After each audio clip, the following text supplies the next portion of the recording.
Bitcoin price is volatile, and you can see that, right? It can drop 50 to 80, even 90% down. And also it can shoot up to like 2x, 3x within 2 months.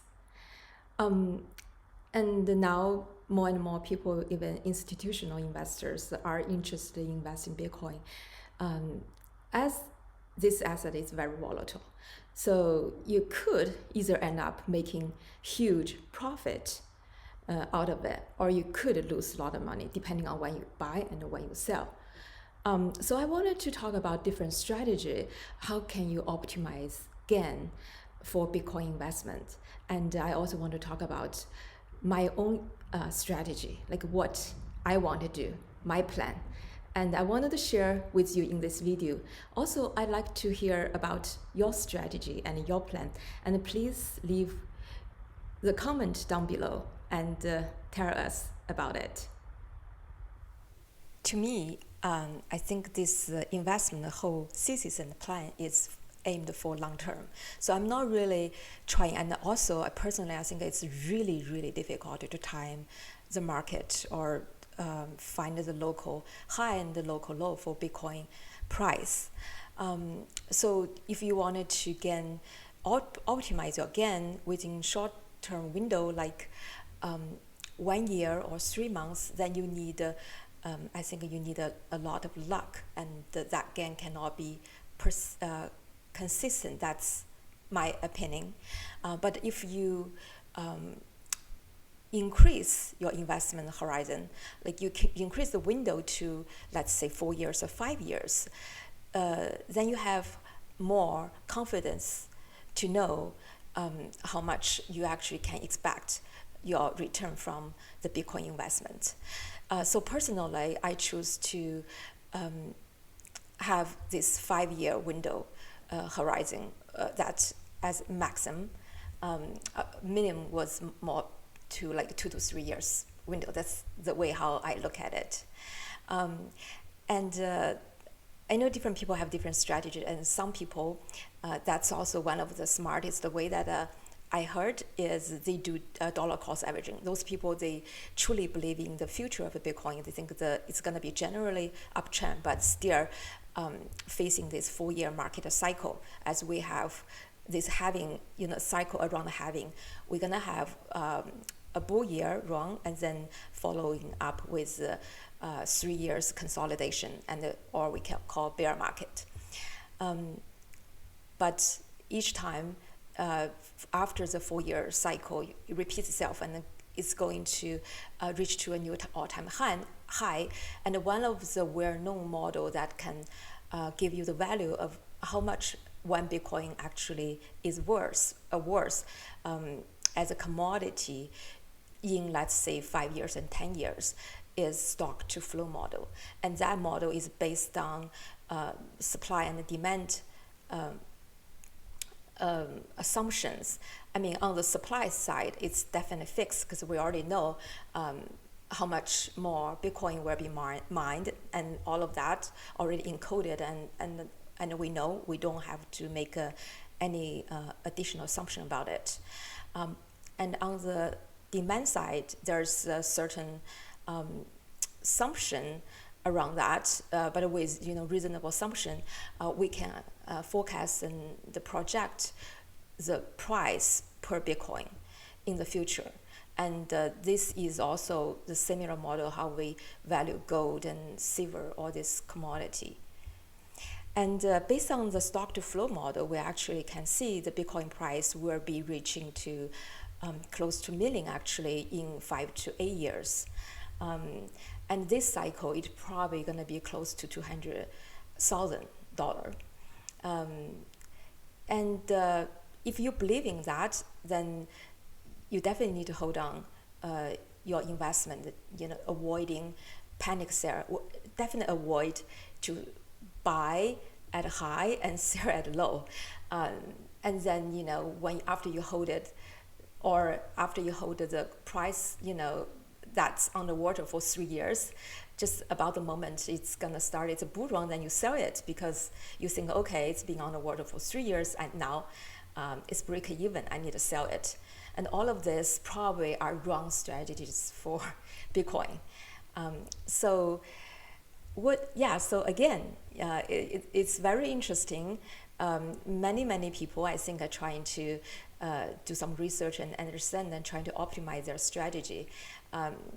If you do dollar cost averaging and never sell, then we assume the stock to flow model is right, then you definitely can gain a huge amount of profit out of your investment in the end. But also, everything has risk. What if Bitcoin go down and didn't really reach to $1 million, like in 8 years? Then, or maybe go to zero, or this, which is very, very less likely, but you could go down to I don't know, like very low value, like 50% of you invest, even worse, maybe 80%, depending on when you bought those Bitcoins. So so then what can you do in this case? And next, I like to talk about my plan. Stay tuned.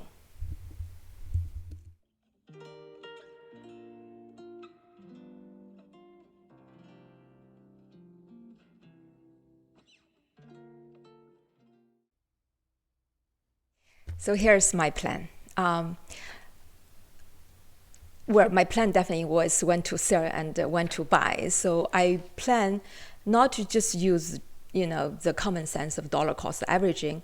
Instead, I try to optimize the window, because if you think about the dollar cost averaging, is you assume there is no pattern at all in the price. Because of that, we think it's super random.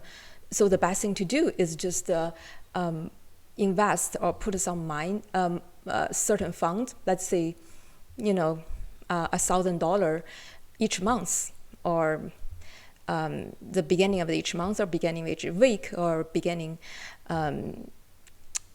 of every quarter, for instance. You just want to do that at a regular frequency, and not try to time the market, and not try to predict the top and bottom. So that's called dollar cost averaging. And the reason why I don't want to do that is because I think there are certain pattern people actually already know about Bitcoin, which is a 4-year cycle. So we have some data that's suggesting the price is not completely random. So I do wanted to utilize all this data and the information and try to do some sort of optimized dollar cost averaging, which means I still try to not time the market, but only at a certain period of time, not just through all the years. Only choose certain period of time I do dollar cost averaging. So what time do I choose? For that, I use moving average indicator, and I particularly choose 350-day moving average. Moving average is a very common technical indicator. Many chartists and people like to use either to predict its downtrend or its uptrend, or use it to think about where is support level, where is resistance level. And to me, the reason why I choose 350-day moving average is because that gives so moving average, by the way, is calculated by you take the daily. Let's just give this a particular example, that 350-day moving average. What that means is you collect all the data in the previous 360 or 350 days, which is really close to a year. And then you take the average of all these daily prices. That is the mean value for today, for this moment, right? Then you calculate, and then when to the next day, you update this value by because the previous 350-day prices changed because you added 1 day and you removed 1 day. You have this 350-day window, where you wanted to do this average or calculate the mean value.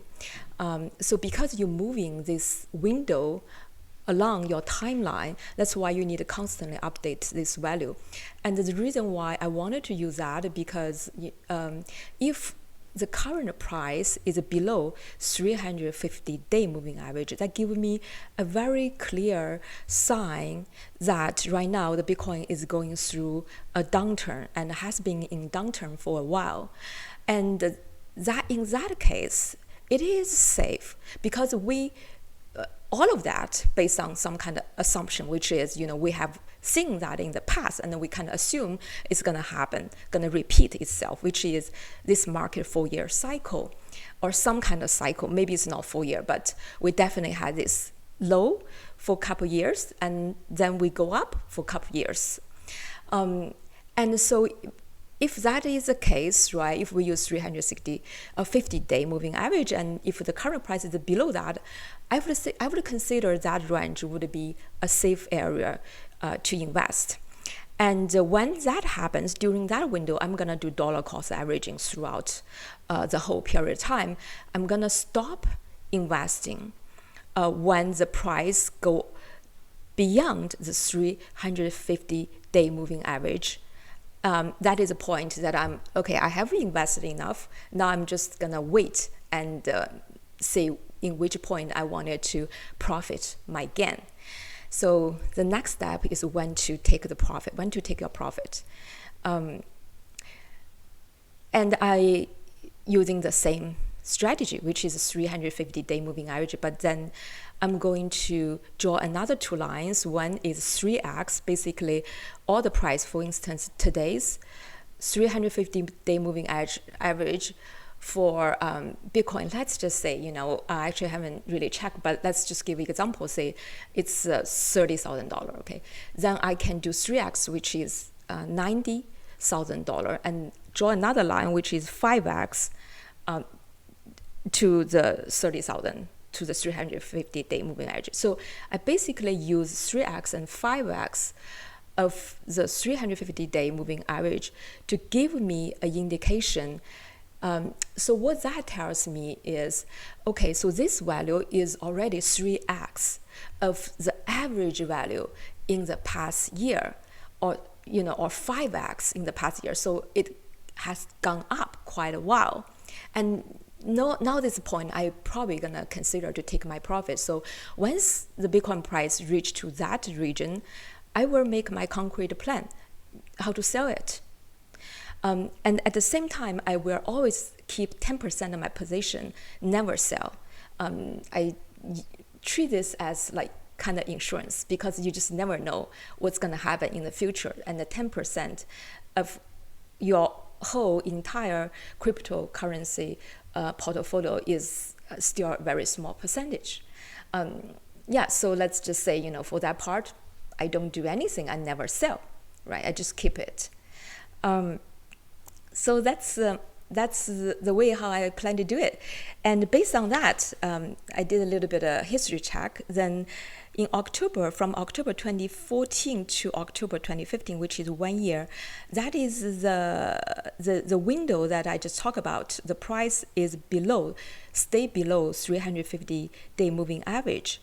It's roughly below like 427 to 474. So it's below that range.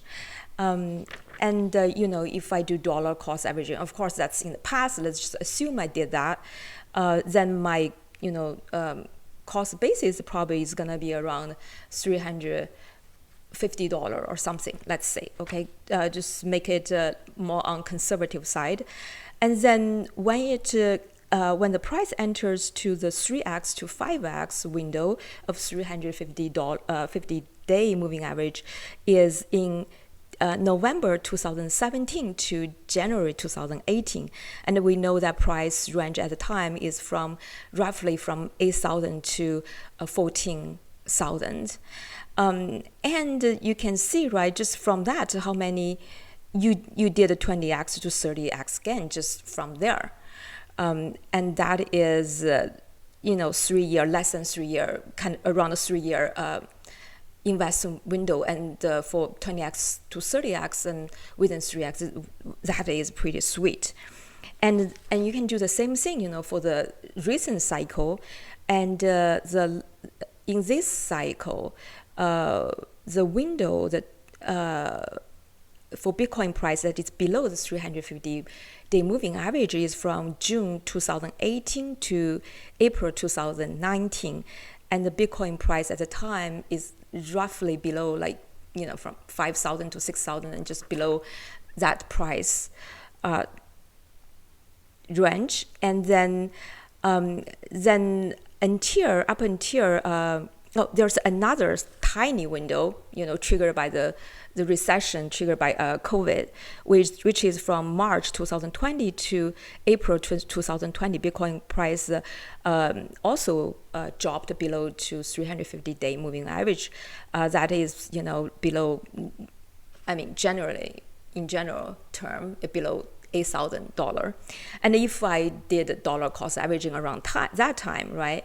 And then so far we haven't really go beyond. I think we briefly touched 3x of 350-day moving average when Bitcoin price is about $60,000 back in February to March. But it's not really go beyond that. And I think just based on stock to flow model, this cycle has not been ended yet. So I don't think it's time to sell. Just hold on it and wait until it reaches to, you know, the 3x to 5x window. That's the time, or based on stock to flow model, you know, it reaches to around 200,000. Then I will consider selling that for this cycle. And the other thing is, when you buy and sell within a year, we needed to pay tax, short-term tax gain, and that could be a lot more than long-term tax gain. So especially in your taxable account, you probably wanted to consider that and try to avoid over trading within a year. But if you do that in retirement account, you know, you could do that in your IRA account. For that, you can buy Bitcoin. One idea is to buy GBTC, right? And then you can trade GBTC in your retirement account. And for that, again, no matter short-term or long-term, all the tax are deferred. Basically, you don't have to pay that tax at all, right? Until you take money out of it. So which is really, really sweet. And that's my main focus for Bitcoin investment strategy too. Like, I really like to allocate more of that percentage of allocation for this cryptocurrency in my retirement portfolio. And I just like to share all of my thoughts and with you. And I really like to hear what you think about it. And maybe you have a really great strategy or your plan, and maybe you have done something fantastic in the past. So please share with us and leave your comment down below, and also show your support by liking the video, or if you wanted to see more something like that, please don't forget to subscribe the channel. All right, thank you, and see you next time.